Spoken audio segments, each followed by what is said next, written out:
Here I have the simplest possible electrical circuit. I have a source of EMF, a battery, and a resistor. And I have a switch, and right now the switch is open. And because of the open circuit, no current is going to flow through this loop. We talked previously about how when I close the switch, I expect there to be current that appears in the loop because the battery is a chemical process that separates charge, creating a potential difference. The positive charges will be driven from the positive plate. When that conversation came up, there's a bit of a mystery here because how does it flow? Is it like opening a dam and the water flows downstream and it takes a bit of time for it to get around? We discussed it. No, it's not like that. When one charged particle moves off the battery, it exerts an electrodynamic force on all of the particles ahead of it. So what I had suggested at the time, it was necessary for solving problems correctly, was that the current appears everywhere in the loop simultaneously. And the question came up in that moment, like simultaneously, like instantaneously, because we have an instinct that tells us that nothing in nature is really instantaneous.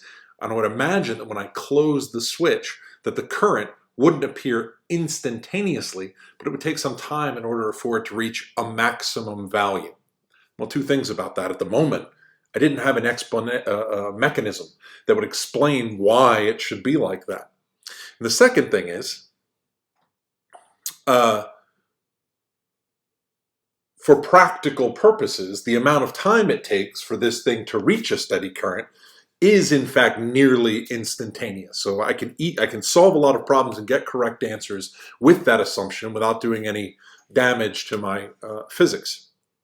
Well, now I want to understand the time dependence more completely, and I do it in the context of electromagnetic induction. I've learned from my recent discussions that when there's a magnetic field in the vicinity of a closed loop of wire, that magnetic field may flux the loop. And that in and of itself isn't the interesting part. The interesting part comes when that flux changes in time.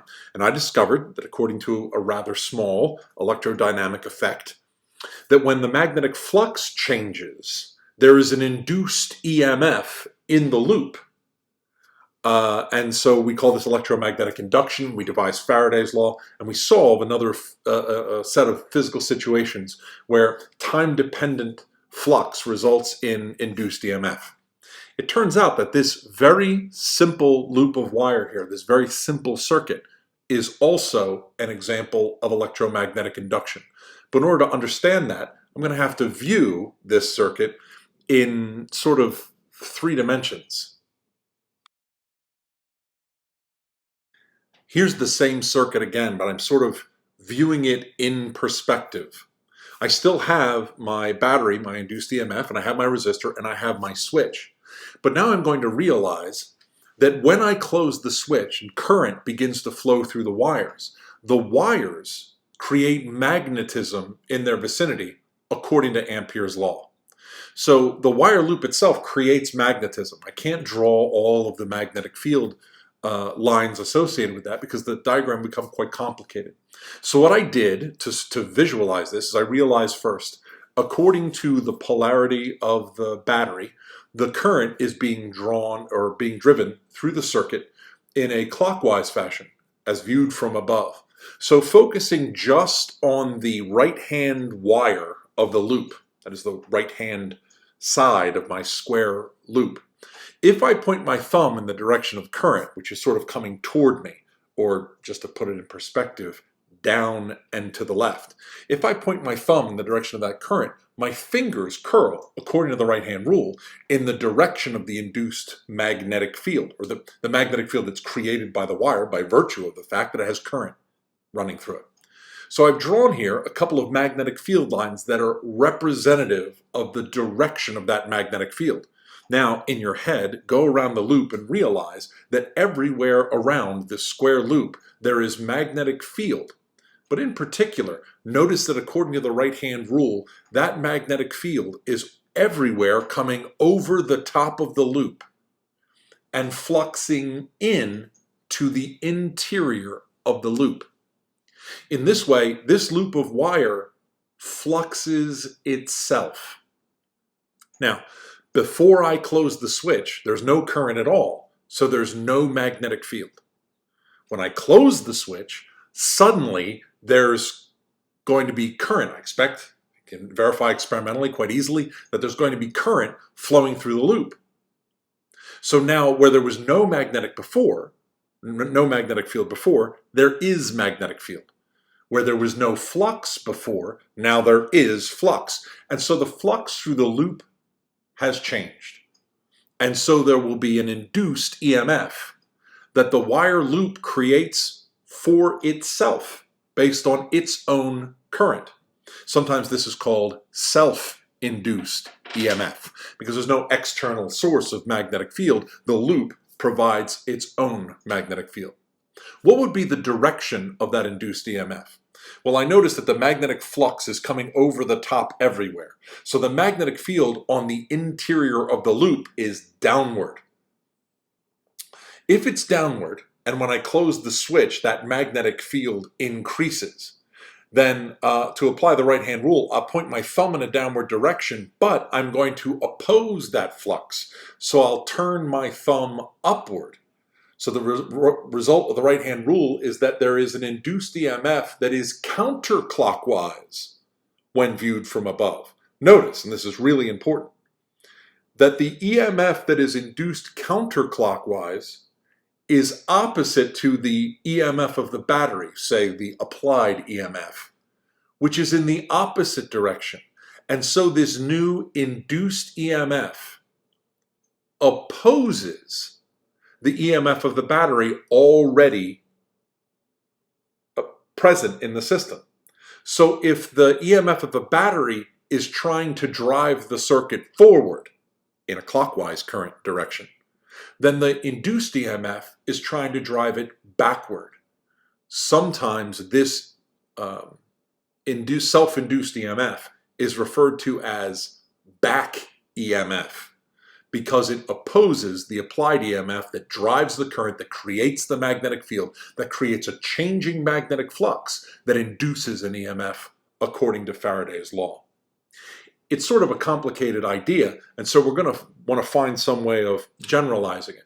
In the same way as when we realized that if you put charge on two metal conductors in vicinity of each other, that you could store energy that way by virtue of the electric field between opposite charges on separate conductors.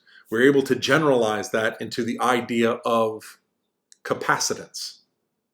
In the same way, we're going to take this self-induced EMF and we're going to generalize it in the context of what is known as inductance. The way we go about that is to define the following law or rule. The induced EMF, this is the back EMF, this is the EMF that is created by self-inductance, is equal to the negative, and that negative sign is there because of that tendency to oppose, that back EMF sort of idea, opposing the applied EMF, an EMF that drives against the current.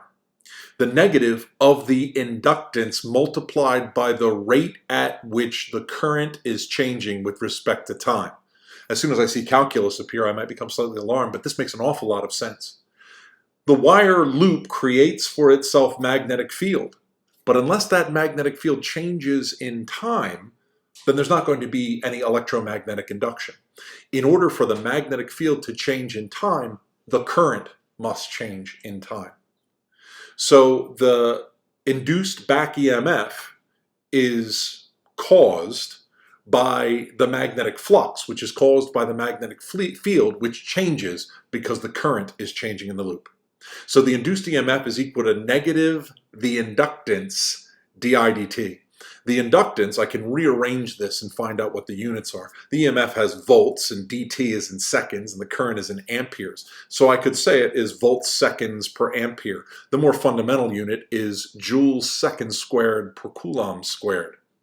Well, that's a rather complicated unit, and so it's given the name of Henry, after the great American physicist Joseph Henry. When I discovered, or when I had formulated the idea in the context of capacitance, that the charge on a capacitor was equal to its capacitance in farads multiplied by the voltage, I then set about to devise how I could compute what is the capacitance for various arrangements of conductors. In the case of capacitance, it's really easy to do because you just say the capacitance is equal to the charge divided by the potential difference. And if you can calculate the charge and the potential difference, you simply divide, and that's capacitance. That's how I derived cylindrical capacitance. That's how I derived spherical capacitance. I'm going to do the same thing here, but it's a bit tricky because this new law defining inductance contains a derivative.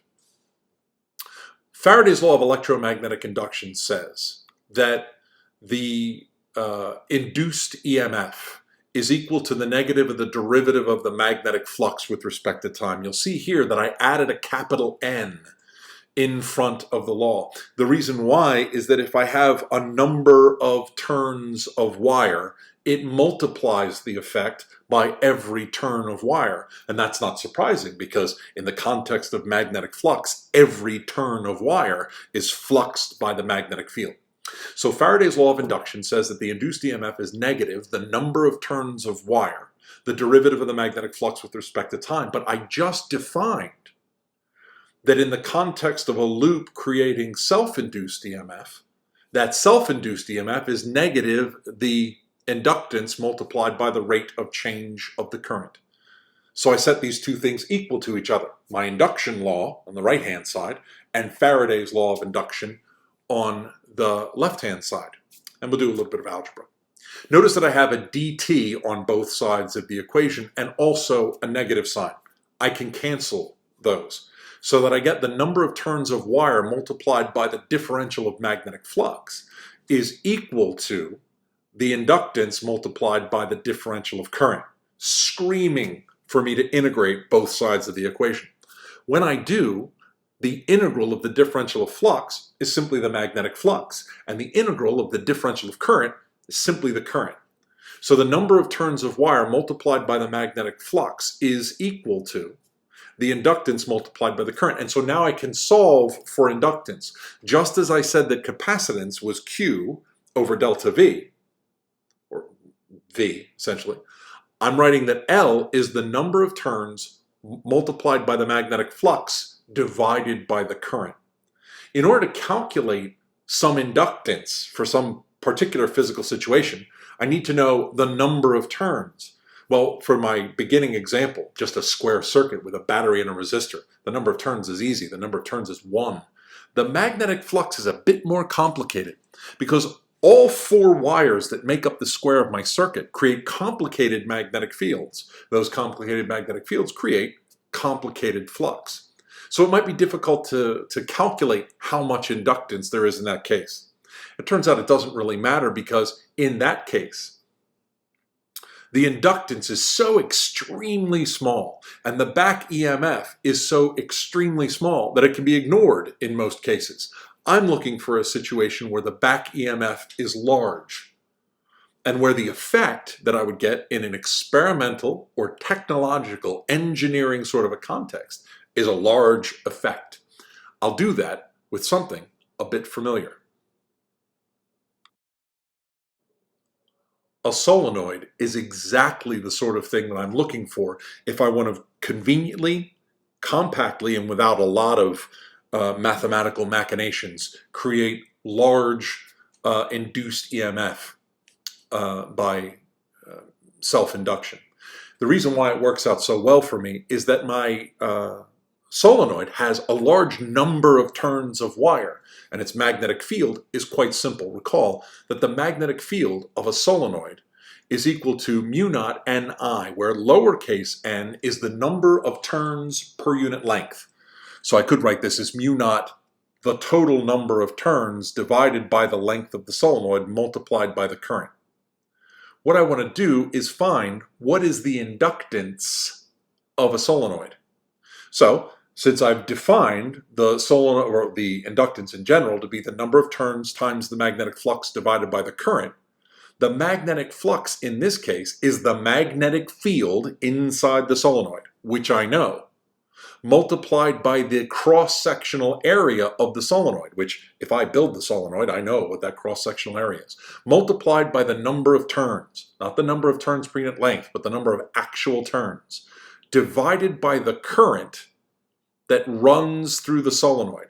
I pause for a second here because I remember with capacitance that when I came up with the value that was C, the capacitance for a given arrangement, it could depend only on the geometry and not on the charge or on the voltage. Here, it's a little curious that the current's there, but if I follow through, I'm going to get a pleasing result.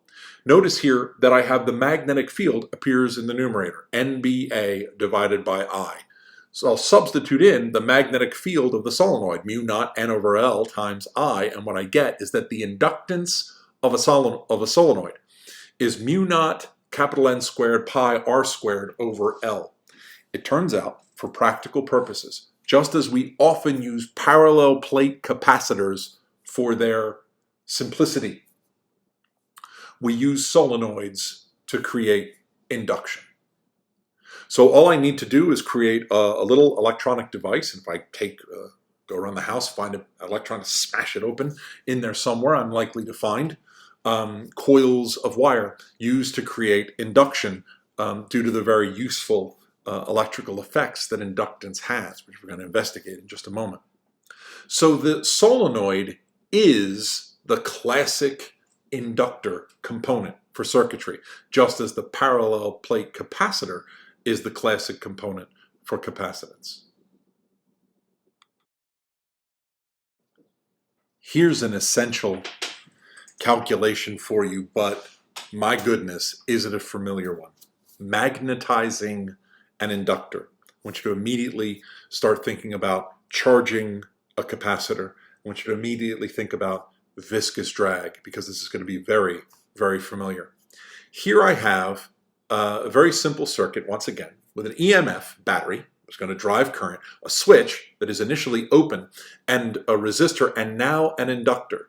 It is not a surprise that the universal symbol for an inductor looks like a solenoid, just like the symbol for a capacitor looks like parallel plates. Gives you an idea of function in form. But this is it. This is what I have. With the switch open, no current runs. When I close the switch, the battery would drive current through the resistor and through the inductor. But the inductor is going to create in its loops a magnetic field that strongly fluxes itself because of the compactness of the magnetic field in space and the number of turns on the inductor. I'm not going to worry about the details of what that inductance is. I'm simply going to state there's an inductance of a certain number of henries based on the equation that I just derived. At any rate, I want to understand the behavior of this in time, because it can't be that when I close the switch, the current immediately becomes the maximum possible value, which, by the way, would be the EMF divided by the resistance. But instead, I close the switch and the current is going to have some time dependence. If I let it go for a long enough period of time, I know what's going to happen. The current in the loop is eventually going to reach a maximum steady state value. Just like when I have a switch without my simple circuit with the EMF and the resistor. I close the switch. I expect it's going to have some time dependence, but it's going to come to a maximum current eventually. Similarly, this circuit's going to behave that way. At first, the current will be zero. And so the current in the resistor will be zero, but over time, the current will increase and increase and increase and increase until it reaches a maximum critical value. In a way, you could see this as when the switch first closes, the inductor resists the current. It says that there will be no current. But after a long period of time, the inductor relents and allows current to flow through. In this way, it's the converse, inverse, transverse, multiverse of a capacitor. When I close the switch on a capacitor, at first the capacitor is like, yes, give me all the current because I can accumulate a great deal of charge. But then as time goes on, a capacitor fills with charge and no longer allows the flow of current. The inductor is working the opposite way. When I close the switch, the inductor resists the current. And as time goes on, the inductor allows the current to flow. I'd like to know what the time dependence is. To do that, I need a differential equation.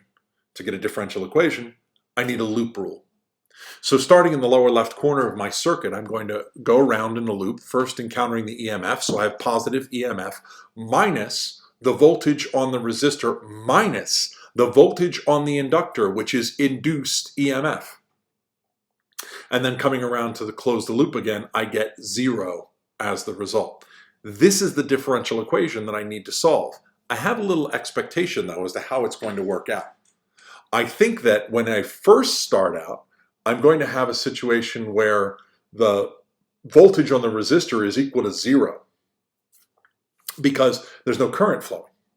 But that would mean that the EMF on the inductor will have to be equal to the EMF of the battery, just opposite direction, so that the total voltage is equal to 0. So I have this graph on the lower left here where my inductor EMF begins at E, but I know that it's eventually going to go to 0. I know that the potential difference is all going to be taken up by the resistor, but how does it go to 0? Well, in this context, I expect exponential behavior. Similarly, for the voltage on the resistor, I expect that voltage to begin at 0 and ultimately to arrive at the maximum possible voltage E. But I don't know the time dependence. But from my experience, I expect that time dependence to be exponential behavior.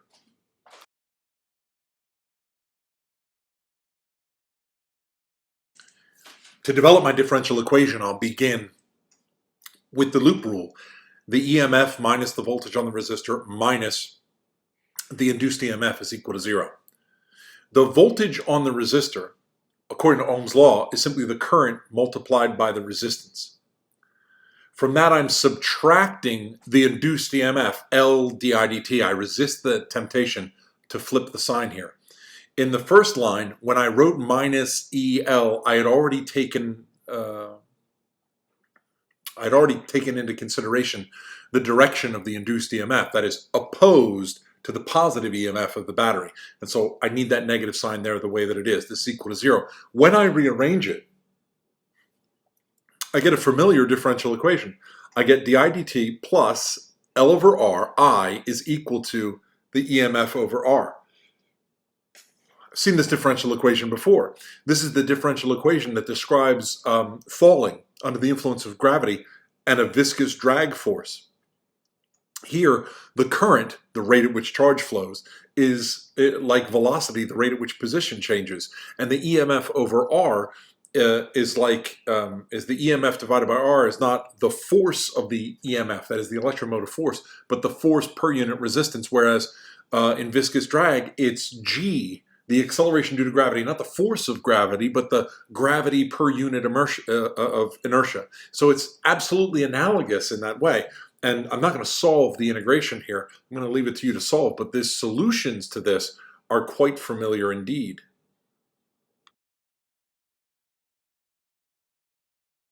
The current that flows through this simple circuit as a function of time is the maximum possible current that I'll observe in the circuit. That is the EMF divided by the resistance, multiplied by the quantity 1 minus e to the minus r over L times t. That 1 minus e to the minus alpha t dependence that I'm observing here is what I expect from a system that begins at 0 and asymptotically approaches a maximum value, which is precisely phenomenologically what I expect this circuit to do. Notice that in the exponential, I have the constant R over L. When I did capacitance, we did this as would have been 1 minus e to the minus t over tau, where tau was the time constant of the circuit. Well, here, L divided by R is the time constant of the circuit. It's that factor that determines the shape of the exponential function fit to the actual behavior, I want to say dynamics, but the actual time dependence of the circuit based on the actual quantities of resistance, inductance, and EMF provided. Once I had finished the task of charging a capacitor, I went on to the task of discharging that same capacitor. So here, I'm going to demagnetize an inductor. In order to do that, I have to magnetize it in the first place. So here I have an arrangement of an EMF and two resistors. The resistor R0 is there just so I can get the magnetizing done. When I throw the switch from A to B, R0 and the EMF, as it happens, will be excluded from the circuit. So here's what I do. I throw the switch to position A, and through the resistor R0, the EMF magnetizes the inductor. I start with a current equal to 0, but then the current increases and increases and increases and increases and increases until it asymptotically reaches the maximum value of the current with the switch in position A. That is the EMF divided by R0. Now, the system has reached a steady state. I've let it go for at least 5 times tau, 5 times the time constant, and I say that it's reached a steady state value and a constant current. Now I'm going to flip the switch from position A to position B. It's always a good idea when I'm thinking about all of my physics to consider during a physical process what is conserved. Well, in this case, it is the current that is conserved. I often think of inductors as circuit elements that oppose the change in current. So as the switch is thrown from A to B, the inductor is going to make sure that the current does not change during that process. So from A to B, the current is not going to change, and now I need a differential equation that expresses the behavior once the switch is in position B. It's a strange one because there is no battery in the circuit anymore. In the same way, when I'm discharging a capacitor, I discharge a capacitor through a resistor without the presence of a battery. Here, it's the induced EMF of the inductor that's going to serve to drive the circuit after the switch is thrown. After I've thrown the switch from position A to position B, my loop rule looks like this. The voltage of the resistor plus the induced EMF of the inductor have to add to 0.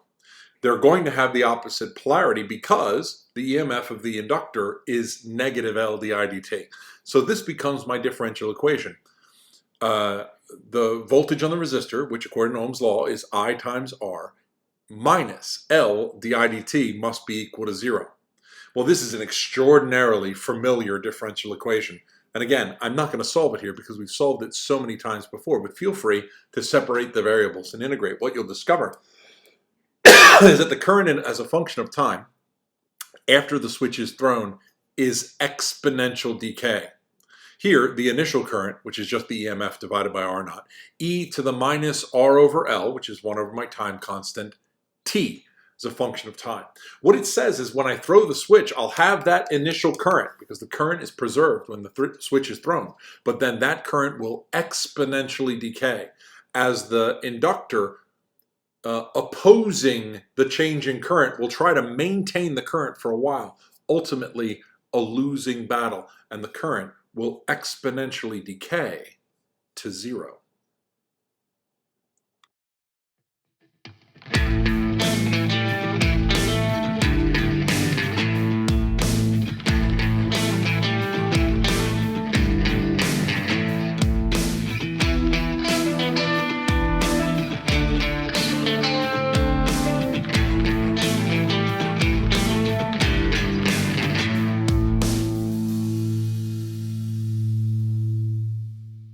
Mm-hmm.